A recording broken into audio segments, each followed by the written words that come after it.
આગામી મહોરમ પર્વને શાંતિપૂર્ણ અને સૌહાર્દપૂર્ણ વાતાવરણમાં ઉજવવા માટે માંડવી પોલીસ સ્ટેશન ખાતે શાંતિ સમિતિની બેઠક યોજાઈ હતી।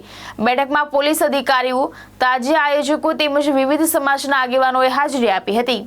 માંડવી પોલીસ સ્ટેશન ખાતે તારીખ 23 જૂન 2026 ના રોજ આગામી મહોરમ પર્વને અનુલક્ષીને શાંતિ સમિતિની બેઠક યોજાઈ હતી। બેઠક એએસપી અક્ષેશ એન્જિનિયરના અધ્યક્ષસ્થાને યોજાઈ હતી। બેઠક દરમિયાન એએસપી અક્ષેશ એન્જિનિયરે જણાવ્યું હતું કે મહોરમ તાજિયાનો તહેવાર શાંતિપૂર્ણ માહોલમાં ઉજવાય, કાયદો અને વ્યવસ્થાની સ્થિતિ જળવાઈ રહે તેમજ કોઈપણ પ્રકારનો શાંતિ ભંગ ન થાય તે માટે જરૂરી સૂચનાઓ આપવામાં આવશે।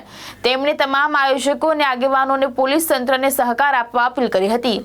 आज रोज सूरत ग्राम्य जिल्लाना मांडवी डिविजन मददनीश पोलीस अधीक्षक साहेब अक्षेश एंजिनियर साहेब नावनी अध्यक्षता में आगामी तारीख 26 तारीखे मुस्लिम समाजनो तहेवार मोहरम ताजियाना निमित्ते शांति समिति बैठक करवामां आई थी, जेनी अंदर 26 तारीखेनो जे प्रोसेसन 25 तारीखे रात्रे तेमज 26 तारीखेना प्रोसेसन दरमियान कोईपण धर्मने विक्षेपित ना थाय ए रीते तमाम धर्मने एकलासता अने एकताना साथे प्रोसेसन शरू थाय तेमज कायदो अने व्यवस्था जळवाई रहे ते माटे शांति समितिनी बैठक योजवामां आवी हती, जेमां हिंदू धर्मना आगेवानो तेमज मुस्लिम धर्मना आगेवानो तमाम हाजर रह्या हता अने तमामने शांतिपूर्ण रीते प्रसंग उजवाय संपन्न थाय ते माटेनी अपील करवामां आवी हती।